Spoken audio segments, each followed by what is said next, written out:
docteur Aristide Modon, on sait très bien, comme bon nombre de citoyens camerounais, que c'est une affaire qui vous a tenu à cœur. Et vous avez d'ailleurs à plusieurs reprises donné votre opinion. 2 ans plus tard, nous avons notre justice, entre guillemets, qui a de la peine à toujours rendre un jugement. 2 ans plus tard, selon vous, pourquoi ça piétine? Alors, parfait. À l'entame de votre présentation tout à l'heure, vous avez posé une question simple. Qui a tué Martinez Zogo? À cette question, j'ajouterai 2 autres. Pourquoi a-t-il été tué et comment a-t-il été tué? La réponse à ces 3 questions nous permet de comprendre en fait ce qui pose problème pour ce qui est de l'éclosion de la vérité, pour ce qui est des manœuvres qui sont aujourd'hui déployées par les différents acteurs qui sont cités dans cette affaire. La justice camerounaise aujourd'hui est dans l'embarras. Ah bon? Parce que les intérêts qui gravitent autour de cet assassinat sont au-dessus des restes du pouvoir de la justice camerounaise, étant donné que cette justice n'a jamais été indépendante. Elle est dominée par, on va dire, le pouvoir exécutif, mais beaucoup plus les barons du haut. Et aujourd'hui, on se rend compte que l'affaire Martinez Zogo sort de l'ordinarité. Ça sort de l'ordinarité, pourquoi? Parce que nous avons eu affaire à des assassinats scandaleux, des assassinats, j'allais dire des assassinats, entre guillemets, d'État. Le cas de Monseigneur Benoît Bala, le cas de Angèle Vin-Vin. On a eu des évêques qui ont été assassinés, mais jamais on a observé un tel engagement des pouvoirs publics, un tel engagement de la justice camerounaise. Alors pourquoi le cas de Martinez Zogo revendique une certaine nature inédite? Pourquoi c'est inédit? C'est inédit parce que c'est une affaire qui implique le politique, qui implique l'État, qui implique également des opérateurs, bon, disons des acteurs financiers. Mais je vais me limiter aux 2 premiers acteurs, oui. Les acteurs étatiques et les acteurs politiques. Les acteurs étatiques, ce sont des instruments, des moyens de l'État qui ont été utilisés selon ce que nous avons aujourd'hui comme éléments d'information au regard de l'évolution de la situation sur le terrain avec les arrestations.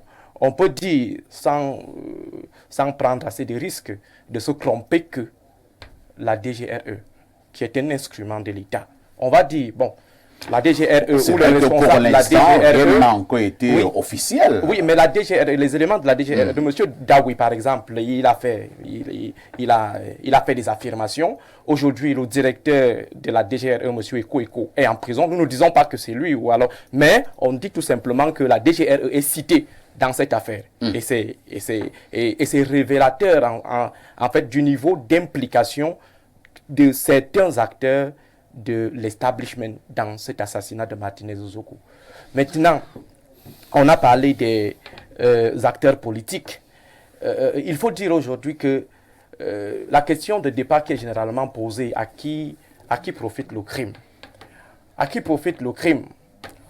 Le crime peut profiter à ceux qui étaient sous le coup des grosses dénonciations de Martinez Zogo, les dénonciations liées à la ligne 94 et la ligne 65. On peut estimer, y compris la ligne 57. Voilà, on peut estimer d'une manière ou d'une autre que Martinez Zogo allait à l'encontre de leurs intérêts, ou alors c'était affirmé à un moment donné comme leur ennemi. Ça, c'est si on rentre dans la logique de à qui profite le crime. Disons que nous restons là dans le cadre des soupçons. Oui, et maintenant, deuxième acteur qui profiterait aussi de ce crime, si on va suivant l'hypothèse selon laquelle derrière les acteurs que Martinez Zogo dénonçait dans le cadre de la ligne 94-95, que c'est derrière ces acteurs se construit un certain clan politique, un certain clan des héritiers ou alors des prétendants à la chaise présidentielle après le départ de Paul Biya. Alors en face, il y a un autre clan, et c'est connu de la presse. Ce n'est pas nous qui inventons cela sur un plateau, c'est connu de la presse.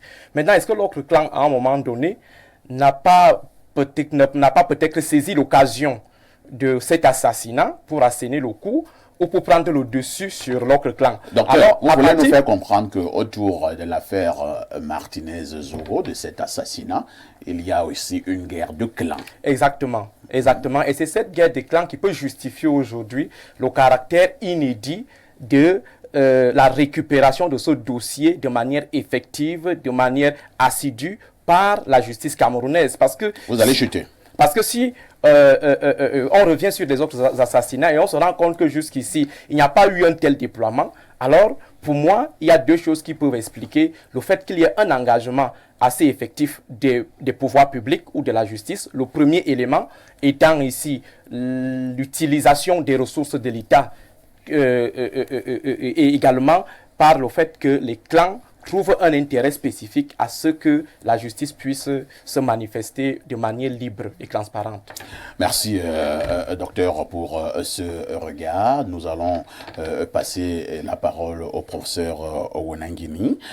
Professeur Owonangini, l'affaire dite Martinez-Zogo est-elle si compliquée au point où, 2 ans plus tard, nous n'avons toujours pas un jugement? Entre-temps, professeur, certaines personnes ont été interpellées, comme le relevait tout à l'heure. Je pense, docteur Mono, des personnalités d'un certain rang au niveau de la République. Au regard de ces faits et actes, est-il toujours si compliqué qu'on puisse savoir qui a tué Martinez-Zogo? Vous avez un souci, professeur? Tout d'abord, que Martinez-Zogo repose en paix et que justice lui soit faite.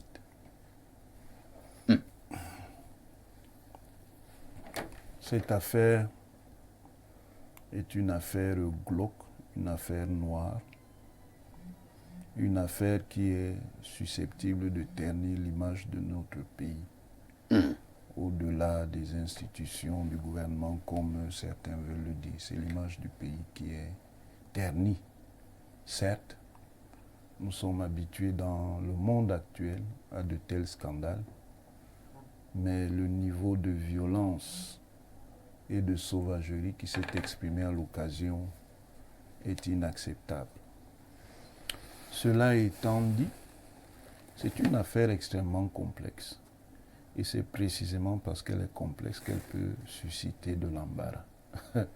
Tous les ressorts de la dite affaire ne sont pas clarifiés.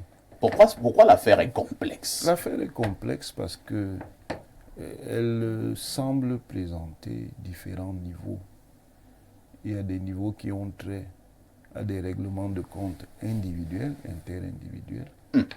Il y a des niveaux qui ont trait à des luttes d'intérêts par rapport à certains mécanismes d'État, notamment les fameuses lignes financières qui ont été évoquées.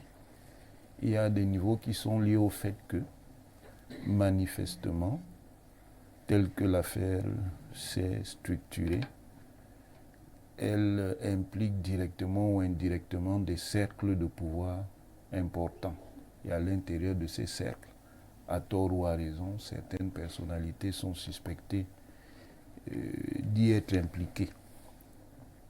Elle semble même inclure d'autres niveaux qui ne sont pas encore publiés pour l'instant. Mais vous avez ces niveaux-là. Je n'en dirai pas plus.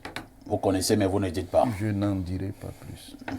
Le propos dans ce genre de choses doit être un propos responsable et prudent. Et c'est ça qui rend l'affaire particulièrement délicate. Et on voit donc à travers le règlement judiciaire qui se met en place qu'à l'intérieur du processus, il y a des forces qui s'opposent. Il y a des forces qui recherchent à établir la vérité.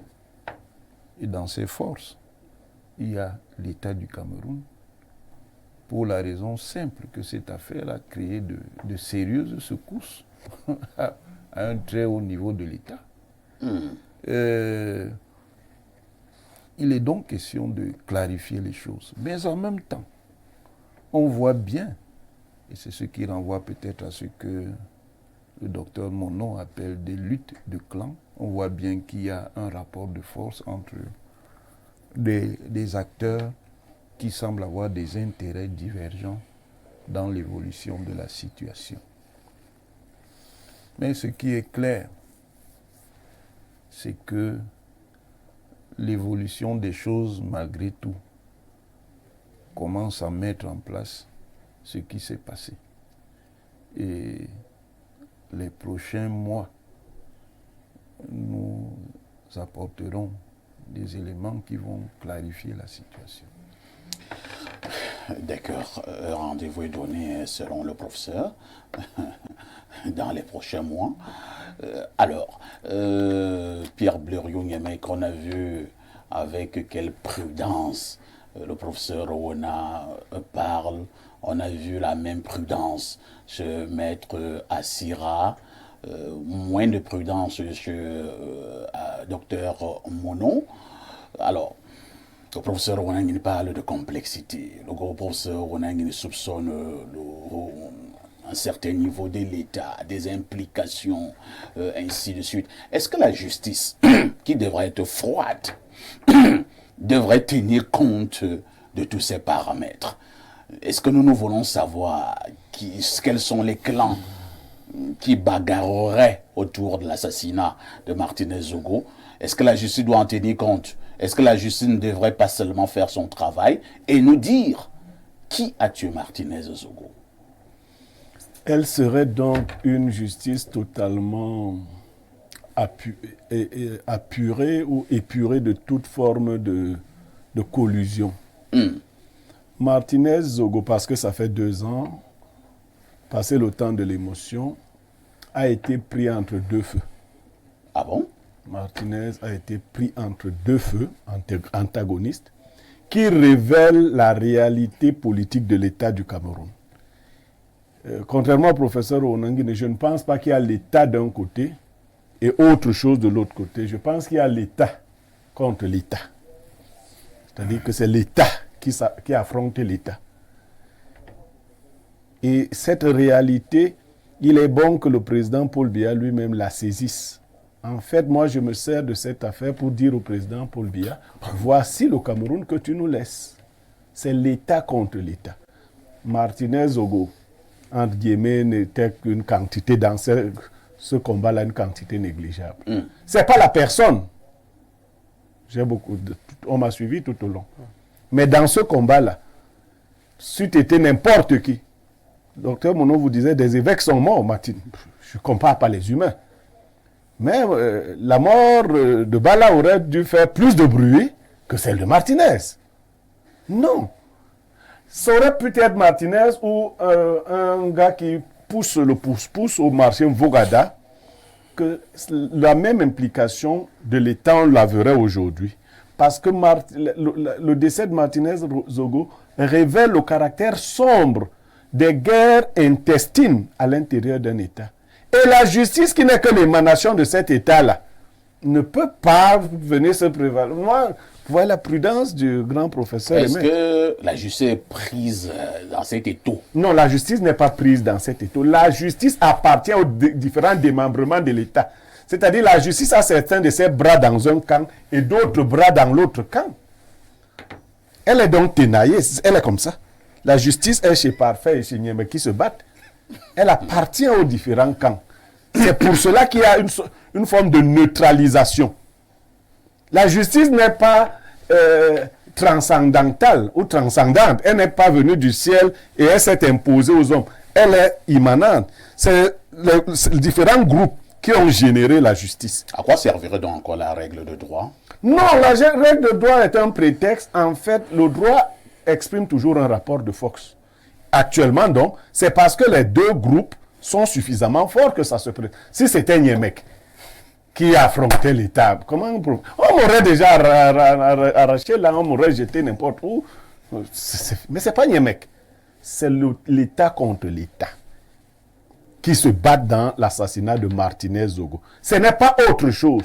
S'il y avait un acteur qui ne soit pas étatique, s'il y a un acteur qui ne soit pas étatique, il est au moins para-étatique. Et on les connaît, les acteurs para-étatiques, c'est-à-dire les gros financiers. Parce que, bon, comment vous vous retrouvez dans les lignes 94, 65, 57, c'est qu'au moins, vous êtes un acteur para-étatique, au moins. Martinez s'est donc retrouvé dans ce tourbillon-là. Et ce n'est pas dans quelques mois. On ne va pas résoudre ça avant que Biya ait repris son pouvoir calmement d'abord. Ah, donc le président Biya va reprendre son pouvoir. Calmement d'abord. Et après, on verra donc si on... Parce que personne ne veut du trouble. Même c'est quelques mois dans cette hypothèse. Non, il lui reprend son pouvoir, c'est pas dans 9 mois. 9 mois d'abord, c'est pour reprendre. Maintenant, est-ce que nous allons le laisser tranquille après la reprise de son pouvoir? Là, c'est un autre débat. Ça, c'est un autre débat. Avant d'ouvrir le débat, dans tous les cas, Martinez deviendra un instrument. Il a déjà été il sera utilisé comme un instrument. Non pas pour la justice, parce que dans le cas actuel, vous parlez de quelle justice?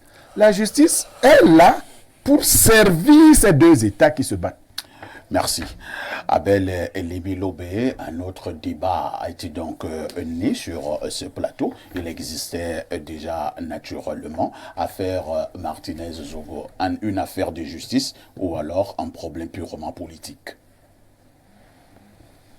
C'est un problème politique qu'on voudrait amener la justice à traiter.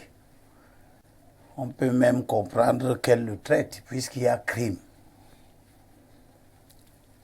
Mais je voudrais poser deux sagesses. La première est dans le livre de Lévitique, chapitre 19, verset 15.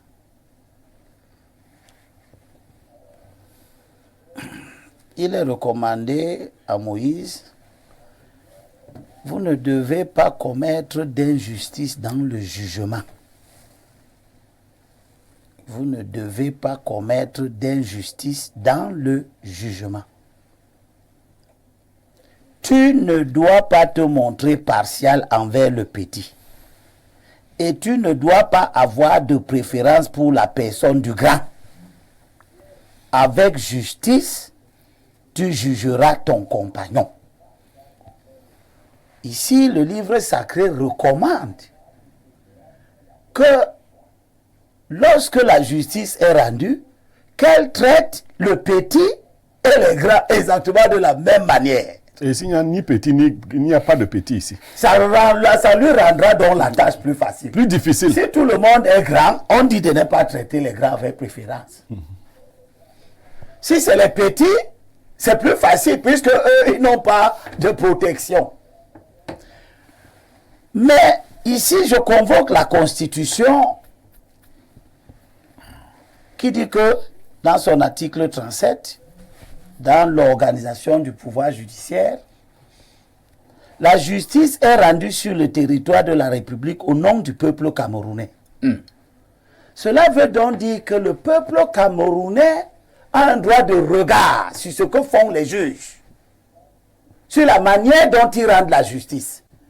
Et dans la manière, il y a le temps qui est pris pour rendre la justice. Ce temps peut générer la satisfaction de ceux au nom de qui on rend la justice, ou peut générer une insatisfaction. Martinez-Zogo a été tué dans des conditions qui sont connues de tous. Ceux qui l'ont tué sont arrêtés. Comment ça? Est-ce qu'on n'a pas arrêté ceux qui ont exécuté le crime? Est-ce que nous avons déjà un jugement qui dit que ceux qui ont tué Martinez ont été arrêtés? Mais comment? Dans l'affaire Martinez-Zogo, il me semble que ceux qui lui ont arraché la vie sont connus et sont arrêtés. C'est qui? Danwele et ses collaborateurs. Vous tenez ça de quel jugement? Mais je tiens ça de la mise en cause. On va interroger. On les a donc arrêtés pour tout rien. à l'heure le juriste. On les a arrêtés pour rien, même s'ils sont présumés innocents parce que la sentence n'a pas encore été rendue. Ce n'est pas Maître Assira qui a été arrêté pour avoir enlevé la vie à M. Martinez-Zogo. Et justement, l'insatisfaction vient de ce que les exécuteurs du crime sont connus. Mais on ne les condamne pas, on ne les juge pas. Cela suppose qu'on cherche autre chose. Et comme le temps passe, le peuple demande, on cherche quoi? Qu'est-ce qu'on cherche d'autre? On cherche ce qui... Et à ce moment-là, ce que Monod dit prend tout son sens. C'est-à-dire, au-delà de ceux qui ont exécuté le crime, il y aurait autre chose à savoir. Ça peut donc être les commanditaires. Et à ce moment, ce que le professeur, le recteur dit, prend tout son sens.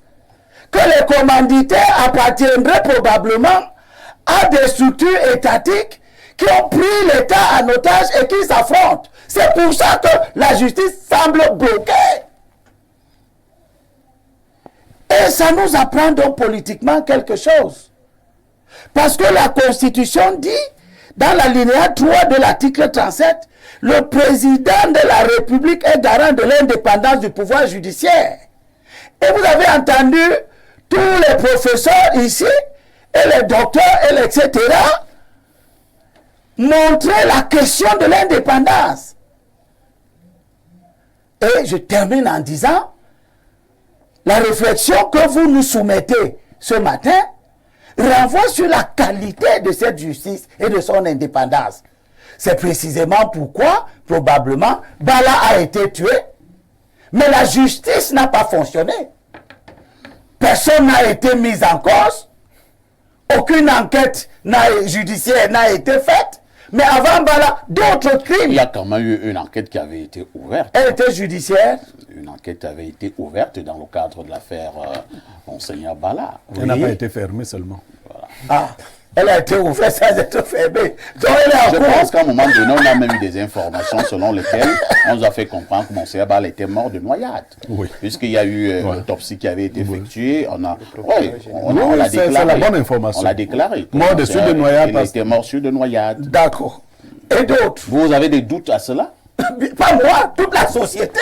Vous ne parlez pas au nom de toute la société. Toute la société. On ne connaît pas Monseigneur Bala des exercices de natation qui l'auraient prédisposé à aller nager dans un cours d'eau dangereux comme la Sahara. Et à sauter depuis le pont. Etc. Ce qui rend peu probable, Ce sont les enfants batailles peu audible et peu crédible cette version des faits Très bien. qui Vous allez vient chuter développer. accréditer le doute que les gens ont aujourd'hui sur la qualité de la justice. On me dit que l'affaire est complexe. Qu'est-ce que ça veut dire, une affaire complexe? C'est le professeur La Nangiri qui connaît. complexité d'une affaire judiciaire rentre dans les difficultés à connaître la vérité. Or, la vérité, c'est d'abord qui a tué. Et qui a tué, on connaît. Non, vous insistez qu'on J'insiste parce que les gens sont même déjà, les ordonnances, on a vu dernièrement dans cette affaire, le juge instructeur, Oui.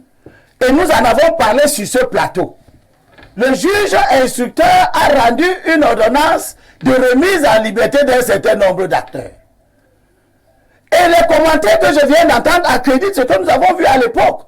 Le même juge instructeur a nié avoir produit cette ordonnance. Et votre émission avait interpellé toute la place judiciaire en disant, ok, si le juge instructeur n'a donc pas produit cette ordonnance, d'où vient-il que le greffier ait signifié aux avocats des parties l'ordonnance? Le greffier n'a jamais été poursuivi pour dire comment il a fait pour avoir une ordonnance que le juge n'a pas faite. La suite de cette affaire, c'est qu'on a changé le juge instructeur pour arrêter les gens que le juge instructeur mettait en liberté. Et les gens que le juge instructeur mettait en liberté n'ont pas été mis en liberté. Cela montre que le juge instructeur a fait ce qu'on ne veut pas qu'il fasse. Donc il n'est pas indépendant. Alors, tout ce que Elimbi Lobé dit là, je tiens à faire comprendre que ça n'engage que lui. Alors, on repasse la parole à Maître Assira. Maître Assira, au regard de tout ce qui est dit sur le plateau, on parle de complexité, on parle de la délicatesse, on parle des camps au sommet de l'État qui s'affronteraient, on parle de cette justice qui est entre deux feux, ainsi de suite, ainsi de suite. Vous, en tant qu'homme de droit, comment vous regarderez encore une telle justice si tout ce qui a été relevé est vrai? Quand je n'étais que homme de droit, comme vous dites, Oui. j'ai eu largement l'occasion de m'exprimer sur cette affaire, très largement. Même la fameuse ordonnance du 1er décembre 2003, à laquelle il est fait allusion, référence aujourd'hui, je me suis largement exprimé là-dessus. 2023. 2023, c'est ça, le 1er décembre. J'ai donné mon opinion. Malheureusement, entre-temps, les choses ont évolué, comme je vous l'ai indiqué. Je suis rentré dans la procédure. Donc, je brûle d'envie d'avoir à émettre une opinion. J'ai écouté, j'ai entendu les uns et les autres, qui chacun, dans sa façon d'exprimer les choses, apporte un élément de compréhension, d'explicitation, de clarification de ce dossier. J'aurais bien aimé, mais je vous ai dit, moi j'essaye, franchement, je vous assure que quand on dit ce dossier est complexe, c'est peu dire. Imaginez voir que lorsque je m'exprime habituellement, je suis avocat des personnes qui sont mises en cause. La loi me donne la possibilité à ce moment-là de m'exprimer parce qu'on considère que, comme prolongement des moyens de défense, on peut utiliser l'opinion, c'est-à-dire les médias. Mais dans cette affaire-là, aujourd'hui, la moindre position que je prendrais ouvre la porte encore. Imaginez voir que demain, vous entendiez dire que le commissaire du gouvernement me poursuit parce que j'aurais émis une opinion ou vous, etc. Vous voyez, ça va être une affaire dans l'affaire et on ne va jamais s'en sortir.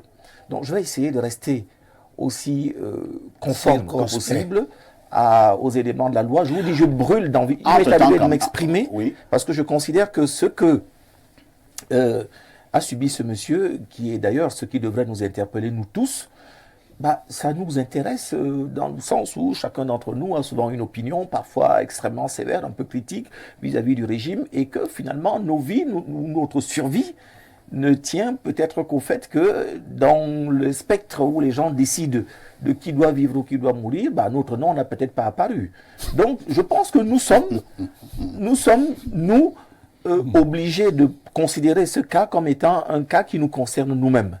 Donc essayons de faire en sorte que il y ait le moins d'obscurité pour permettre un jour, moi j'espère vraiment que nous allons pouvoir avoir la vérité, mais tel que c'est parti, ça m'a l'air extrêmement compliqué. Je ne partage pas l'optimisme, j'aurais aimé pouvoir partager, son analyse est bonne, mais je ne suis pas sûr que dans quelques mois, on puisse avoir une réponse au vu des difficultés auxquelles je suis confronté. Cela signifie donc que vous doutez de la justice camerounaise. La justice camerounaise, je vais vous dire encore une chose. Je ne veux pas parler, si vous voulez qu'on parle de la justice camerounaise, tout le monde connaît mon opinion sur la justice camerounaise. Elle est extrêmement défavorable, extrêmement. Je pense qu'il y a beaucoup de mots dans la justice. Je ne veux pas m'attarder sur ce cas-là pour les raisons que je vous ai expliquées et que vous pouvez comprendre, qui sont des raisons de bon sens, mais je vous assure que la justice camerounaise est un grand malade.